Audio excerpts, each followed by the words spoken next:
कैसे मोसाद और सीआईए ने मिलकर एक sitting head of state supreme leader Ali Khamenei को असैसिनेट कर दिया। ये पूरे सदी का सबसे बड़ा असैसिनेशन है। मोसाद हेडक्वार्टर्स, एक covert CIA Mossad joint operation जारी, निशाना ईरानियन सुप्रीम लीडर अली खामेने।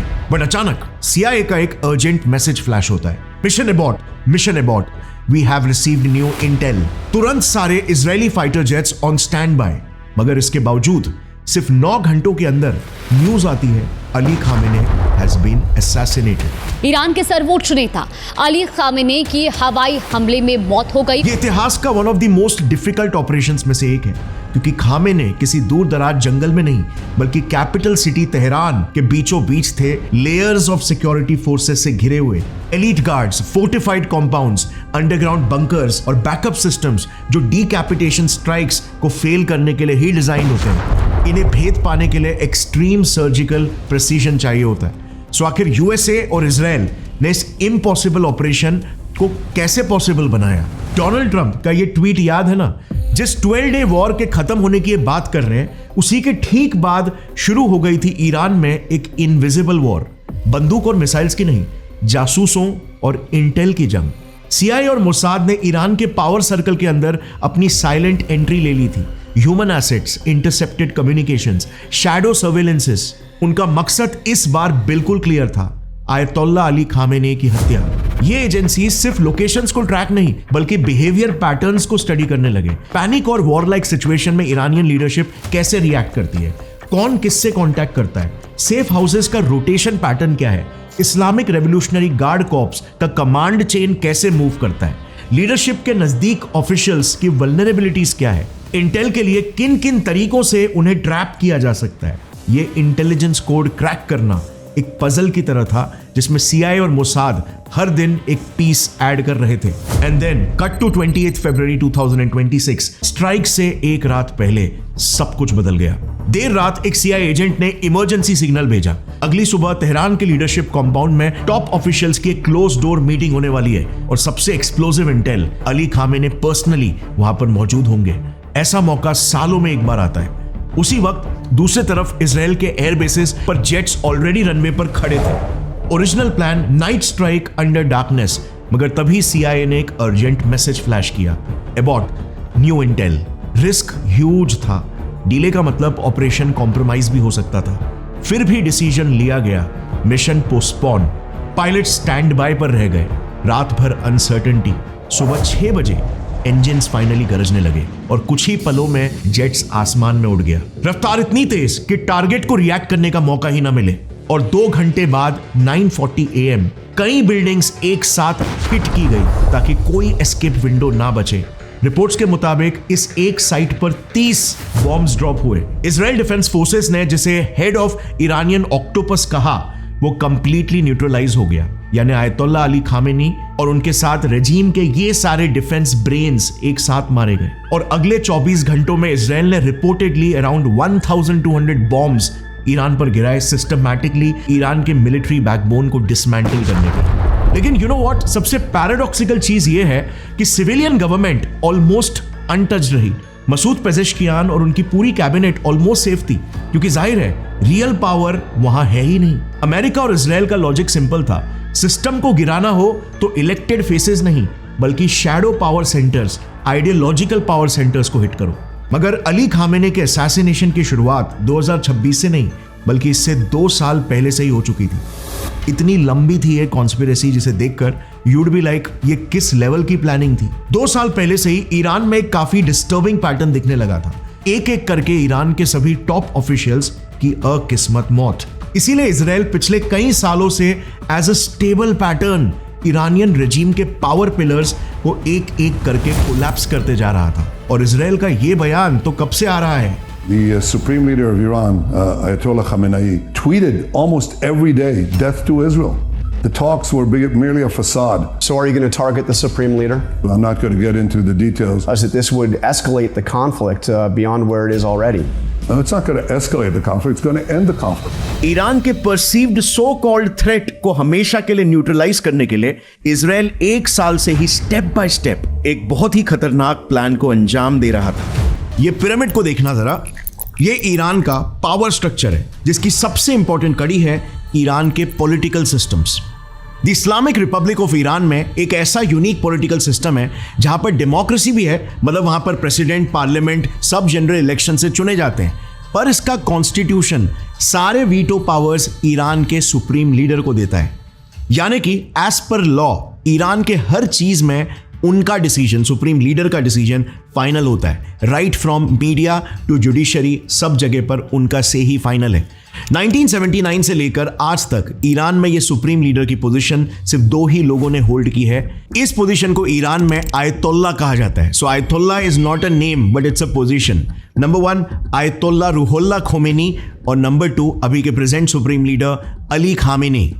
इनके बाद है पावर स्ट्रक्चर्स में अगला अहम हिस्सा Islamic revolutionary guard corps, also known as IRGC।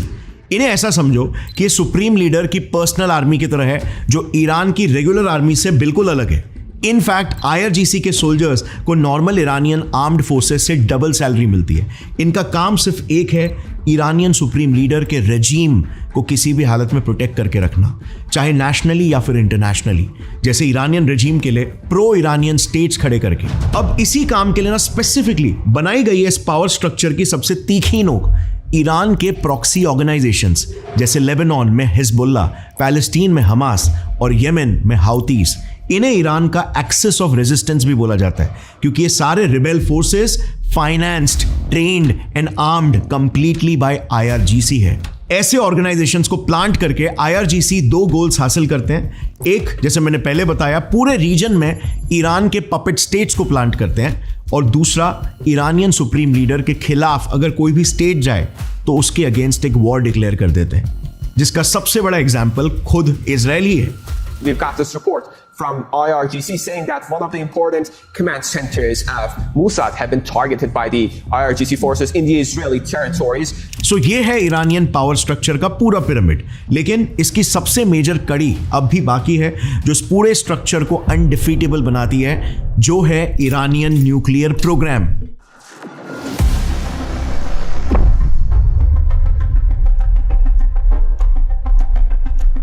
Israel ये बात बिल्कुल अच्छे से जानता है कि अगर ईरान के हाथ में न्यूक्लियर वेपन्स लग गए तो इजराइल का अस्तित्व बिल्कुल खतरे में आ जाएगा। The 2 existential threats, the nuclear threat and the threat of 20,000 ballistic missiles that are equivalent to 2 nuclear bombs.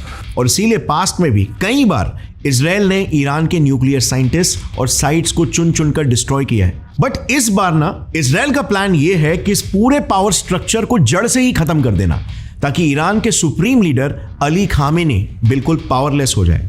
But इस प्लान को इजराइल अंजाम आखिर कैसे दे सकता है, क्योंकि this is extremely hard. Well, let's understand कि इजराइल किस दिशा में सोच रहा है। 7 अक्टूबर 2023 के अटैक्स के बाद इजरायलीज ने इस पिरामिड में एक टॉप डाउन डिस्ट्रक्शन अप्रोच को फॉलो किया, और इसीलिए सबसे पहले उन्होंने पिरामिड के पीक टेरर प्रॉक्सीज को डिस्ट्रॉय करना शुरू किया, जिसमें सबसे पहले हमास था। यह है हमास की टॉप हायरार्की। इस्माइल हानिया इस ऑर्गेनाइजेशन का चीफ था और याह्या सिनवर डिप्यूटी चीफ, जो दोनों भी आज मर चुके हैं। अगस्त 2024 में ईरान के न्यूली इलेक्टेड प्रेसिडेंट मसूद पेस्केशियान की इनॉग्रेशन सेरेमनी थी, जिसमें बाकी वर्ल्ड के लीडर्स के साथ इस्माइल हानिया को भी इनविटेशन दिया गया था। इस पल का इजरायली डिफेंस फोर्सेस IDF 4 महीनों से इंतजार कर रही थी। इनफैक्ट हानिया को मारने की प्लानिंग उन्होंने बहुत पहले से ही कर रखी थी, बस सिर्फ एग्जीक्यूशन बाकी था। तो जब भी ईरान में कोई इंटरनेशनल डिग्नेटरी आते थे, वो निशात कॉम्पाउंड गेस्ट हाउस में रुकते थे। हानिया भी बिल्कुल यहीं पे रुके थे, क्योंकि ये गेस्ट हाउस IRGC के प्रोटेक्शन में एकदम सिक्योर थे। मोसाद ने उसी गेस्ट हाउस के कुछ IRGC कमांडोज को हायर कर लिया।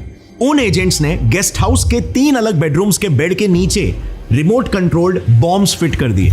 फिर अगस्त में जैसे ही हानिया इस गेस्ट हाउस में रहने लगे, मोसाद ने सिर्फ रूम को कंफर्म किया और हानिया को नींद में ही असैसिनेट कर दिया।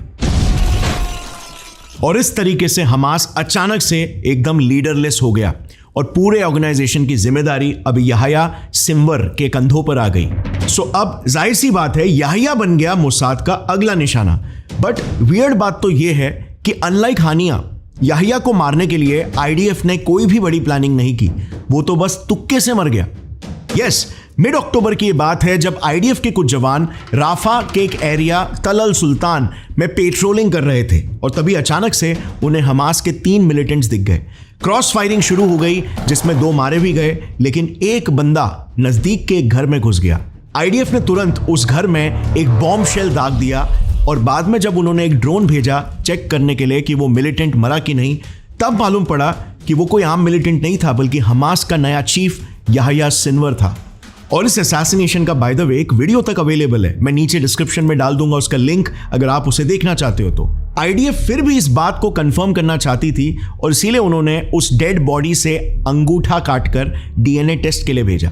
और फिर कंफर्मेशन के बाद आईडीएफ ने पूरी दुनिया के सामने डिक्लेयर किया कि हमास का टॉप लीडरशिप वापस से एक बार खत्म हो चुका है। और फिर इसके बाद इनके नीचे वाले सभी लीडर्स को भी आईडीएफ ने एक एक करके स्ट्राइक्स में मार डाला। ये पूरी लिस्ट है जिसे भी मैं नीचे डिस्क्रिप्शन में डाल दूंगा। अब आप देखोगे ना तो आज इवन हमास की ओवरसीज लीडरशिप भी पूरी तरीके से कोलैप्स हो चुकी है। सब लीडर्स मारे जा चुके हैं। अक्टूबर 2023 के पहले हमास में 30,000 फाइटर्स हुआ करते थे। अप्रैल 2024 तक आईडीएफ ने 13,000 को मार डाला, जो डेटा बेसिकली ये बताता है कि आज के तारीख में हमास काफी कमजोर हो चुका है और अब सिर्फ गाजा में ही उनके रेमनेंट्स बचे हुए हैं। मगर इजराइल यहां पर नहीं रुका। इसके बाद इजराइल का अगला टारगेट नॉर्थ की तरफ लेबनान में स्थित हिजबुल्लाह था। हसन नसरल्लाह इस पूरे ग्रुप का हेड और ये इस पूरे ग्रुप की टॉप लीडरशिप थी। यस थी, क्योंकि आप विश्वास नहीं करोगे मगर आईडीएफ ने एक ही अटैक में हिजबुल्लाह की पूरी लीडरशिप को ही खत्म कर दिया। 28 सितंबर 2024 लेबनान के हरेत रैक सिटी में हिजबुल्लाह चीफ हसन नसरल्लाह और हिजबुल्लाह की पूरी टॉप लीडरशिप एक मीटिंग के लिए मिली थी। और यह मीटिंग किसी आम बिल्डिंग में नहीं हो रही थी बल्कि जमीन से 60 फीट नीचे एक बंकर में हो रही थी। 60 फीट नीचे मतलब जानते हो कितने नीचे? 6 फ्लोर्स की बिल्डिंग जितना नीचे। इतने नीचे तक इजराइल की पहुंच चली जाएगी ये ईरान ने कभी शायद सोचा भी नहीं होगा, लेकिन मोसाद को इस मीटिंग का इंटेल मिल चुका था। और जैसे ही सब इस मीटिंग के लिए मिले, आईएफ के फाइटर जेट ने एग्जैक्टली पिन पॉइंट लोकेशन पर एक बंकर बस्टर बॉम्ब फेंक दिया। Biggest blow came on Friday, killing Nasrallah and several other senior Hezbollah officials. The bunker was located over 60 feet underground. This included dozens of bunker buster bombs designed to penetrate deep into the fortified structures. अब normal bombs का कैसा होता है कि वो जमीन पर ही गिरते फट जाते हैं, लेकिन बंकर बस्टर जमीन पर गिरने के बाद एक ड्रिल करता है और फिर जमीन के नीचे जाकर फटता है, जिस वजह से सिर्फ इस एक बॉम्ब ने पूरी हिजबुल्लाह की टॉप लीडरशिप को एक ही झटके में खत्म कर दिया। इसके अलावा इस मीटिंग के बस 10 दिन पहले ही इजराइल ने पूरे लेबनान में एक सीरीज ऑफ पेजर ब्लास्ट भी किए थे। आपने सुना भी होगा, न्यूज में ये खबर बहुत वायरल हो रही थी कि पेजर अटैक्स हो रहे हैं। Devices meant for communication were turned into bombs, exploding in the hands of hundreds of people, many Hezbollah members. So 19 सितंबर 2024 के दिन हिजबुल्लाह ने कॉल टैपिंग से बचने के लिए पेजर यूज करना स्टार्ट कर दिया था। पेजर्स मतलब 90s में मोबाइल की जगह पर जो यूज होते थे ना, वो डिवाइस बहुत ही बेसिक से डिवाइस होते हैं जिस पे सिर्फ मैसेजेस सेंड होते हैं और इसीलिए इसकी लोकेशन और कम्युनिकेशन नॉन ट्रेसेबल होता है। अब कुछ न्यूज रिपोर्ट्स के हिसाब से हिजबुल्लाह ने ये पेजर्स अपने ग्रुप को बस सिर्फ कुछ 5 महीने पहले ही बांटे थे। किसी को नहीं पता था कैसे, लेकिन इजराइल ने 19 सितंबर के दोपहर को 3 बजे एक साथ पूरे लेबनान में पेजर ब्लास्ट कर दिए और एक ही साथ कई हजार लोग सिवियरली इंजर्ड हो गए, कई की मौत हो गई और इसमें कुछ सिविलियंस भी मौजूद थे। और इस अटैक को ग्लोबली काफी क्रिटिसाइज भी किया, जो कि सही बात है क्योंकि इसमें काफी सारे सिविलियंस भी मौजूद थे जिनकी कोई गलती नहीं थी। सो ओवरऑल अक्टूबर 2023 से 2024 तक 4000 हिजबुल्लाह फाइटर्स मारे जा चुके हैं और इसीलिए ये ग्रुप भी ऑलमोस्ट आज की तारीख में कंप्लीटली न्यूट्रलाइज हो चुका है। फाइनली जो लास्ट प्रॉक्सी ग्रुप बचा था वो था इजराइल के साउथ यानी कि येमेन में मौजूद हाउतीज। अक्टूबर 7 अटैक्स के बाद हाउतीज कंटिन्यूसली इजराइल पर मिसाइल स्ट्राइक्स कर रहे थे।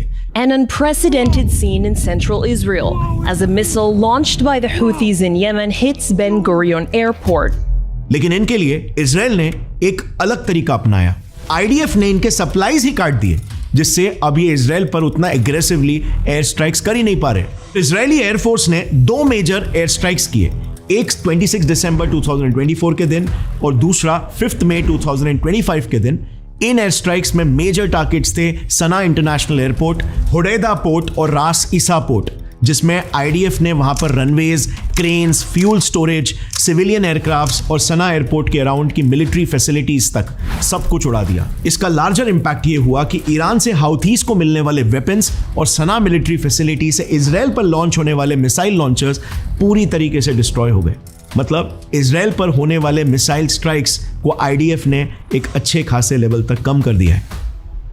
और अभी बात करें लेटेस्ट न्यूज की, तो 15 जून 2025 को ही किए एयर स्ट्राइक में हाउथीज का चीफ मिलिट्री कमांडर भी मारा गया, जिससे हाउथीज भी अब लीडरलेस हो चुके हैं। So all in all power structure के इस पिलर को एक मैक्रो व्यू से अगर देखें तो इजराइल ने ईरानियन रेजीम के प्रॉक्सीज हमास, हाउथीज और हिजबुल्ला, इन सब टेरर ग्रुप्स को खत्म कर दिया है जो ईरानियन रेजीम को प्रोटेक्ट कर रहे थे। और ये इजराइल के लिए एक बड़ा स्ट्रेटेजिक एडवांटेज बन गया है, क्योंकि इससे ईरान की ओवरसीज ऑपरेशंस कंडक्ट करने की कैपेबिलिटीज अब पैरालाइज हो चुकी है।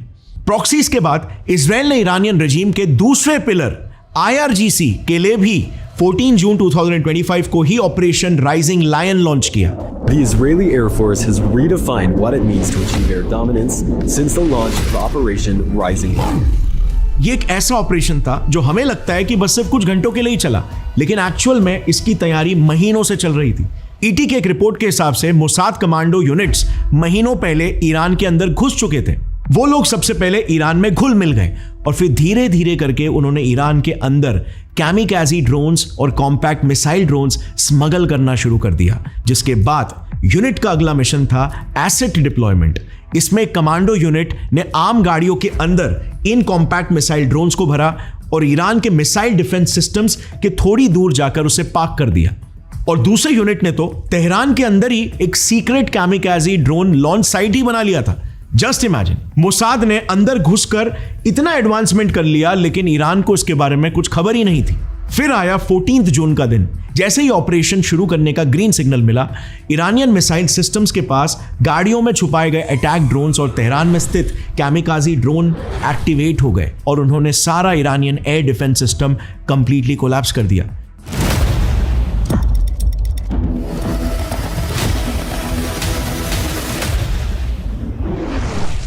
अब किसी भी देश के अगर डिफेंस सिस्टम ही कोलैप्स हो जाए तो आईएफ के जेट्स के लिए पूरा का पूरा रास्ता साफ हो जाता है। 200 आईएफ जेट्स फिर ईरान में एकदम आराम से घुस गए और उन्होंने 100 ईरानियन टारगेट्स को स्ट्राइक कर दिया।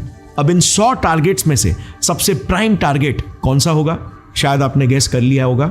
इजराइल ने बराबर IRGC के chief of staff Hussain Salami, IRGC के air force commander Amir Ali Hajizadeh और ईरानियन आर्म्ड फोर्सेस के chief of staff Mohammad Bagheri को प्रिसीजन स्ट्राइक्स करके खत्म कर दिया।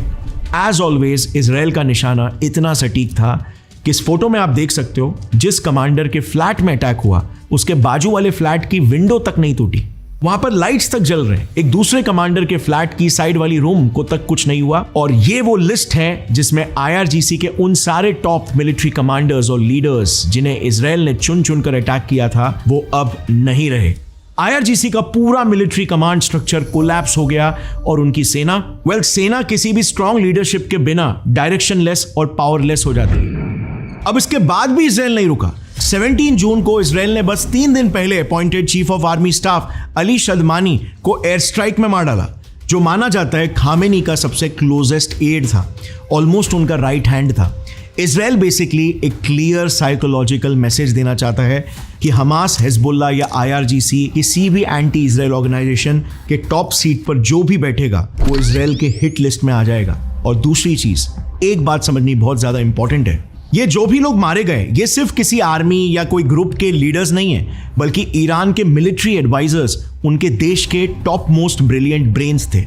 किसी भी देश को चलाने में उस देश के लीडर्स का ही सबसे इंपॉर्टेंट रोल होता है। इनके ही मदद से ईरान की ईरानियन रेजीम पिछले 45 सालों से जिंदा थी और इसीलिए इनका मरना सिर्फ IRGC के लिए नहीं बल्कि डायरेक्ट ईरानियन रेजीम के लिए एक बहुत बड़ा सेटबैक है।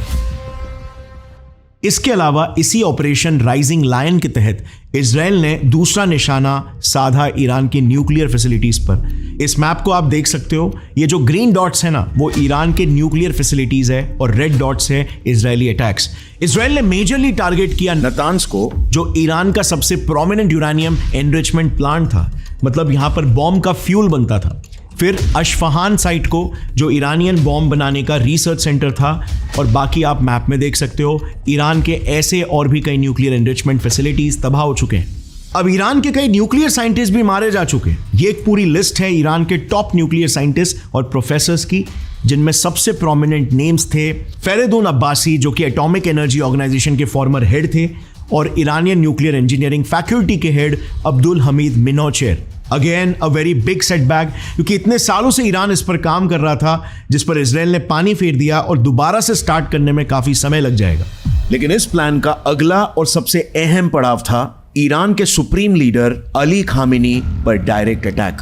पीएम नेतन्याहू का ये पब्लिक स्टेटमेंट भी देखना, और इजराइल का एज यू नो ये रेप्यूटेशन तो सालों से बना है कि इजराइल जो भी बोलता है वो एक्चुअली में वो कर रहा होता है, और यही चीज हमने उनके एक्शन में भी देखी।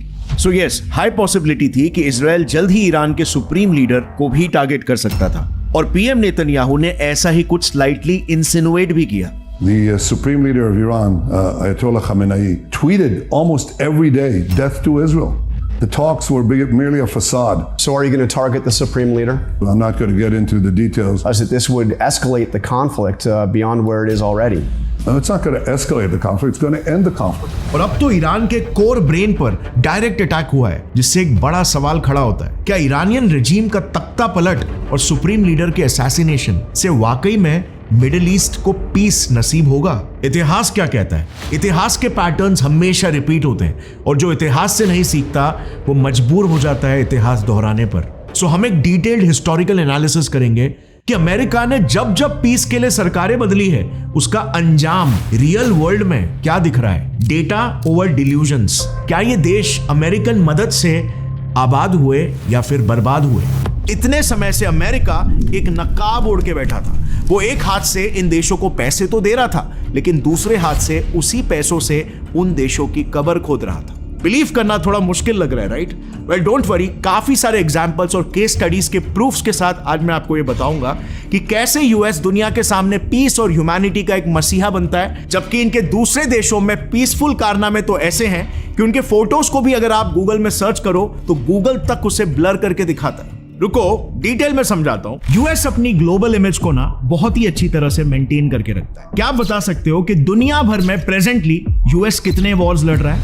वेल, यूएस के हिसाब से इसका आंसर है 0। इसका मतलब बेसिकली ये है कि at present US military personnels officially किसी भी वॉर या किसी भी कॉम्बैट में इन्वॉल्व ही नहीं। बेसिकली यूएस के पार्लियामेंट के ही हिसाब से उन्होंने लास्ट वॉर साल 1942 में ही लड़ा था as an ally of Axis power, और तब से लेकर आज तक यानी कि ऑलमोस्ट 80 सालों से यूएस ने कोई भी वॉर नहीं लड़ा है। वंस अगेन ऐसा उनका कहना है। सो दिस वुड मीन कि यूएस आज दुनिया के सबसे पीसफुल कंट्रीज में से एक है, राइट? लेकिन अब सवाल यहां पर यह आता है कि जब यूएस वॉर ही नहीं लड़ता तो हर साल यूएस $800 बिलियन से भी ज्यादा का मिलिट्री एक्सपेंस क्यों कर रहा है? ये इतने सारे पैसे क्लोज टू $1 ट्रिलियन आखिर जा कहां रहे हैं? वेल, इस मामले में यूएस का कहना यह है कि क्योंकि यूएस एक सुपर पावर है और उसके ऊपर दुनिया को बचाने की रिस्पॉन्सिबिलिटी है, सो इसीलिए अगर आप देखोगे तो यूएस को Afghanistan, Iraq, Libya, Pakistan, Somalia, Syria और यमन जैसे देशों में ह्यूमैनिटेरियन इंटरवेंशन करना पड़ता है। और ये तो कुछ ही देश के नाम है, आज भी दुनिया में 51 से भी ज्यादा ऐसे कंट्रीज हैं जिनके साथ यूएस का डायरेक्टली पैक्ट या डील साइंड है उनको प्रोटेक्ट करने का।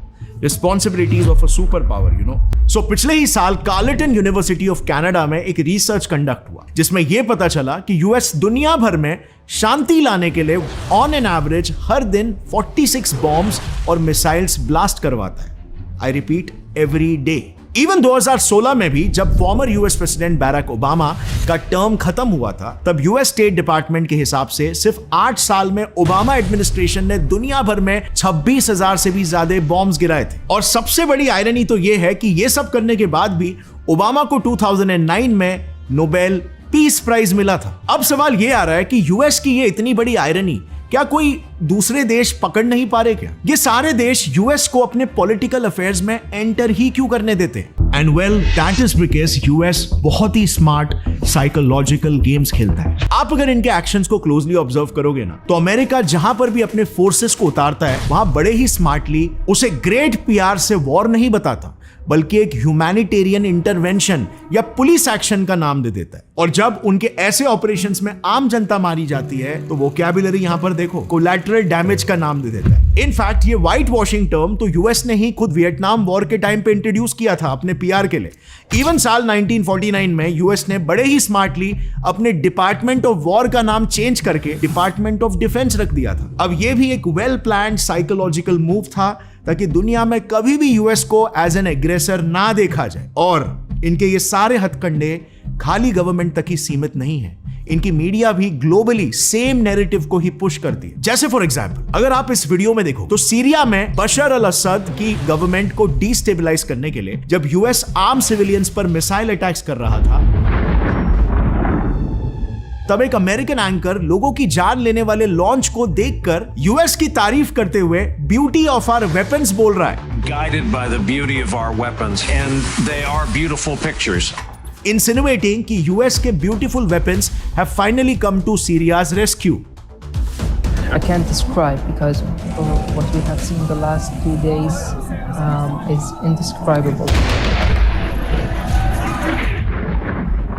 जबकि यूएस के इस ह्यूमैनिटेरियन इंटरवेंशन की असलियत अगर आप जान जाओगे ना, तो आई कैन गारंटी यू इसके बाद से यूएस के प्रति आपका नजरिया हमेशा हमेशा के लिए बदल जाएगा। चलो इसके पीछे की इंटरेस्टिंग स्टोरी को थोड़ा सा समझते हैं as a case study. So basically 1990 से ही यूएस अपने वॉर को दुनिया में 2 रीजंस बता के मार्केट करते आए। नंबर 1, वो दुनिया में पीस के लिए लड़ रहा है, और नंबर 2, कम्युनिज्म को काउंटर करने के लिए लड़ रहा है, बिकॉज कम्युनिज्म एक बहुत ही हानिकारक आइडियोलॉजी है। बट इसके पीछे की असल वजह है यूएस का the infamous game of thrones, यानी कि पावर और डोमिनेंस में रहने के कमिटेड इंटेंशंस, जिसके लिए यूएस के 3 फंडामेंटल स्ट्रैटेजीज हैं। फर्स्ट स्ट्रैटेजी, अगर आप इस वर्ल्ड मैप को ध्यान से देखोगे ना, तो आपको यूएस का माइंडसेट क्लियरली समझ में आ जाए कि यूएस कहीं पर भी अचानक से मुंह उठा के ह्यूमैनिटेरियन पर्पस के लिए नहीं पहुंच जाता। हर मूव के पीछे एक हिडन इंटरेस्ट छुपा होता है। जैसे फॉर एग्जांपल 1900s में जब दुनिया एक नए सदी में एंटर कर रही थी, उस टाइम वेस्टर्न कंट्रीज जैसे यूएस और यूके में इंडस्ट्रियल रेवोल्यूशन की शुरुआत हो चुकी थी। लेकिन इस इंडस्ट्रियल रेवोल्यूशन को चलाने के लिए 2 चीजों की सबसे ज्यादा जरूरत पड़ती है, फ्यूल और रॉ मटेरियल। अब उस वक्त उन्हें रॉ मटेरियल तो उनके दुनिया भर के कॉलोनीज से मिल जा रहा था, लेकिन रॉ मटेरियल को प्रोसेस करने वाले इंडस्ट्रीज का बैकबोन था ऑयल, तेल, जो उनके मोस्ट ऑफ द कॉलोनीज के पास नहीं था। लेकिन इसी दौरान 1908 में ईरान मिडिल ईस्ट का वो पहला देश बना जिसके यहां पर तेल की डिस्कवरी हुई भारी मात्रा में। एंड माइंड यू, उस वक्त सऊदी अरेबिया, यूएई, इराक जैसे देशों में तो तेल अभी तक डिस्कवर ही नहीं हुआ था। इसका रिजल्ट, ईरान इकलौता दुनिया का सबसे बड़ा ऑयल सप्लायर बन गया था, लेकिन सिर्फ नाम का, क्योंकि ईरानियंस ऑयल फील्ड से ऑयल तो निकाल रहे थे, बट ये इसी तेल को ब्रिटिशर्स को एकदम कौड़ियों के दाम में बेच रहे थे। इसका प्रॉफिट सारा ब्रिटिशर्स अर्न कर रहे थे। ईरान का प्रॉफिट शेयर सिर्फ और सिर्फ 14% हुआ करता था, बाकी का 86% प्रॉफिट ब्रिटिशर्स लेकर जाते थे। यानी कि न तेल उनका था, न देश उनका था, लेकिन 86% प्रॉफिट उनका। बेसिकली सेम जैसे वो इंडिया में ईस्ट इंडिया कंपनी के थ्रू सब कुछ लूट रहे थे, वैसे ही वो एंग्लो ईरानियन कंपनीज के थ्रू ईरान को लूट रहे थे। लेकिन फिर 15 मार्च 1951 को ईरान में एक नए प्राइम मिनिस्टर पावर में आते हैं, मोहम्मद मोसाद्देक। पीएम बनते ही उन्होंने ईरान के सारे ऑयल फील्ड्स को नेशनलाइज करके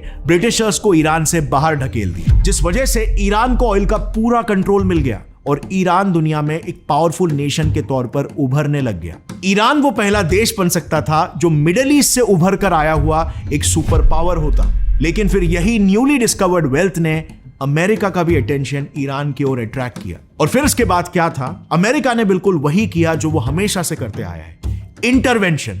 बट इस बार ये कोई डायरेक्ट इंटरवेंशन नहीं था। बड़े ही स्मार्टली अमेरिकन CIA और यूके की MI6 ने मिलकर ईरान में एंटी मुसाडेक प्रोपोगेंडा चलाया। मुसाडेक को पब्लिकली ऐसे पोर्ट्रे किया जाने लग गया कि Iranian king Mohammad Reza Pahlavi के लिए एक बहुत बड़ा थ्रेट है। इस प्रोपोगेंडा से सिर्फ 2 सालों के अंदर ही मोसाडेक का कू करवा के ईरान में अमेरिकन और ब्रिटेन के पपेट मोहम्मद रजा पहलवी को इंस्टॉल कर दिया गया। और फिर बिल्कुल वही हुआ जो अमेरिका और ब्रिटेन चाहते थे। उसके पावर में आते ही अमेरिकन और ब्रिटिश ऑयल कंपनीज जिसके एक्सॉन, गल्फ ऑयल, मोबिल और स्टैंडर्ड ऑयल ईरान में आके ऑयल एक्सट्रैक्शन से बिलियंस ऑफ डॉलर्स कमाने लग गए। और यही है एग्जैक्टली अमेरिका की फर्स्ट फंडामेंटल स्ट्रैटेजी। पहले एक स्टेबल कंट्री में अनसूटेबल कैंडिडेट को पावर से उठाकर फेंको और वहां अपने एक पपेट को इंस्टॉल करो जहां से आपके हिसाब से लीनियंट लॉज और पॉलिसीज वो बनवाए ताकि आप उनके नेचुरल रिसोर्सेज को एक्सट्रैक्ट करके बिलियंस ऑफ डॉलर्स का प्रॉफिट एंजॉय करो। लेकिन अमेरिका इसके बाद भी ईरान में नहीं रुका, बल्कि उसने अपने सेकेंड स्ट्रैटेजी का इस्तेमाल करना शुरू कर दिया ईरान को और ज्यादा लूटने के लिए। बेसिकली इसके बाद यूएस ने एक कदम और आगे बढ़कर अपने पपेट पहलावी के मन में भी इनसिक्योरिटीज पैदा करना शुरू कर दिया कि जनता उसका भी तख्ता पलट रातों रात कर सकती है, सो उसके पास एक स्ट्रॉन्ग मिलिट्री होने की जरूरत है। अब जब यूएस अगर आपको बोल रहा है कि आपको एक स्ट्रॉन्ग मिलिट्री की जरूरत है तो समझ जाओ कि वो क्या बेचना चाहता है आपको।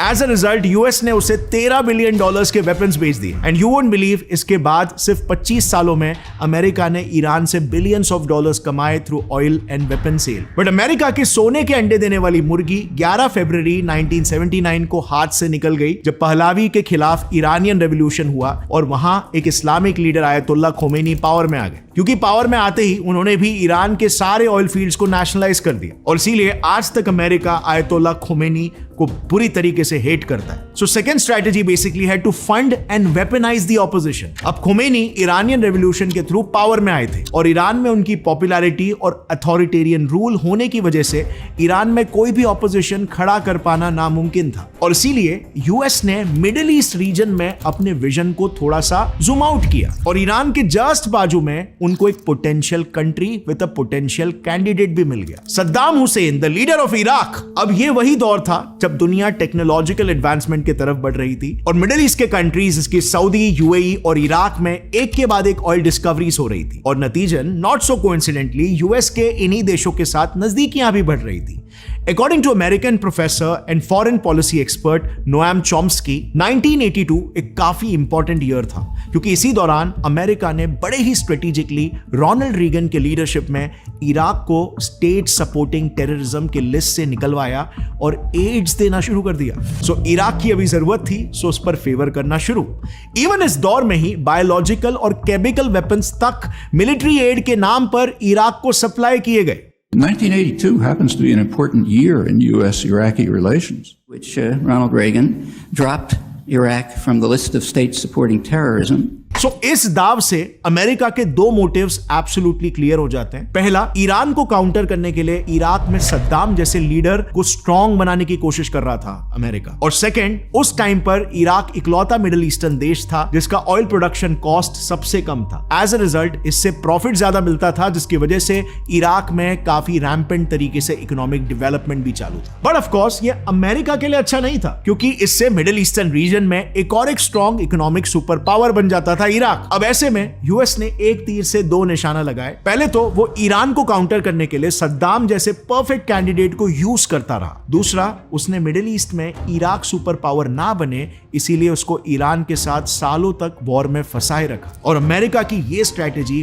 बिल्कुल सक्सेसफुल भी रही। 9 सालों तक दोनों कंट्रीज ने एक दूसरे के साथ एक्सटेंसिवली वॉर लड़ा। डेवलपमेंट तो छोड़ो, 5 लाख से ज्यादा लोगों की जान चली गई। अकेले 2.5 लाख लोगों को मारने का इल्जाम सद्दाम पर आया और दोनों भी कंट्रीज का $1 ट्रिलियन का नुकसान हुआ। ईरान इराक में लोग और भी ज्यादा गरीब होते चले गए, लेकिन दूसरे तरफ अमेरिका वो दोनों देशों को अपनी technology, arms, ammunition continuously sell करते रहा, अपने जियोपॉलिटिकल पोजीशन को स्ट्रॉन्ग बनाते रहा और उसका प्रॉफिट मीटर हमेशा बढ़ते रहा। अब बात करते हैं अमेरिका के थर्ड फंडामेंटल स्ट्रेटेजी के बारे में। सो 30 दिसंबर 2006 को अमेरिका ने अपने ब्लू आइड बॉय सद्दाम को जान से मार दिया। रीजन, बेसिकली सद्दाम ने इराक और कुवैत के ऑयल फील्ड्स पर अपना पकड़ बढ़ाना शुरू कर दिया था। अब क्योंकि इन दोनों भी कंट्रीज के ऑयल फील्ड्स में यूएस इन्वॉल्व था और यूएस मिडिल ईस्ट में घुसा ही था तेल के लिए, सो सद्दाम का उनमें इन्वॉल्वमेंट मतलब डायरेक्टली यूएस के इंटरेस्ट को चैलेंज करना, और दूसरी तरफ वो गल्फ कंट्रीज को यूएस डॉलर की जगह पर यूरोज इस्तेमाल करने को भी कहने लग गया था, which again challenged US hegemony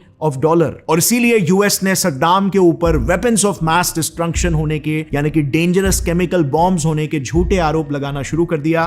Saddam Hussein has gone to elaborate lengths, spent enormous sums taken great risks to build and keep weapons of mass destruction. Saddam Hussein is determined to get his hands on a nuclear bomb. Nuclear weapon, nuclear weapon, nuclear weapon. Active chemical munitions bunkers, mobile production facilities. We know he's got chemical weapons. वही आरोप उन weapons के जो एक time पे तो US खुद सद्दाम को सप्लाई कर रहा था और फिर रीजन देकर सद्दाम को एग्जीक्यूट करवा दिया और उसी कंट्री में फिर एक पपेट गवर्नमेंट प्लांट करवा दिया। अब उसी के कुछ सालों बाद ही यूएस का दोगलापन सामने आता है। खुद सीआईए के ही हिसाब से आज तक इराक में वो केमिकल बॉम्ब्स यानी so called weapons of mass destruction कभी मिले ही नहीं। Of weapons of mass destruction. We have not found yet, and I'm sure you know this, otherwise you would know it earlier. We have not found at this point actual weapons. उल्टा US के Iraq को एक puppet state बनाने के चक्कर में Iraq का हाल कुछ आज ऐसा हो गया।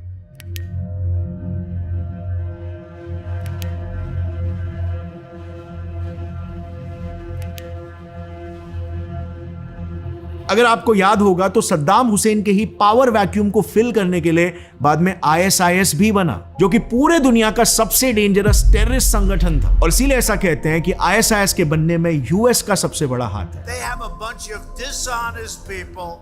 They've created ISIS. Hillary Clinton created ISIS with Obama. Created with Obama.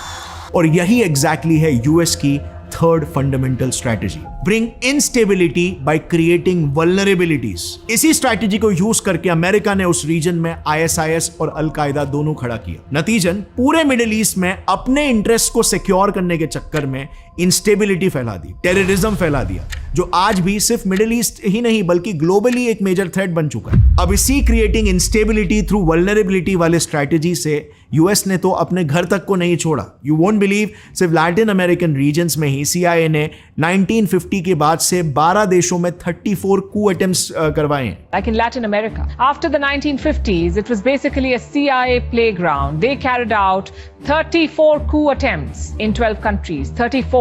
आज आए दिन हम सुनते आ रहे हैं कि इंडो पैसिफिक रीजन में क्वाड, स्क्वाड, ऑकस जैसे ग्रुप्स बन रहे हैं ताकि जापान, ऑस्ट्रेलिया, इंडिया और साउथ ईस्टर्न कंट्रीज को चाइना के एक्सपेंशनिस्ट पॉलिसी से बचाया जाए। और कई बार तो यूएस प्रेसिडेंट खुद free and open Indo Pacific region की बात करते हैं। I'm here to advance peace, to promote security and to work with you to achieve a truly free and open Indo-Pacific. The vital Indo-Pacific region remains free, open, prosperous and secure.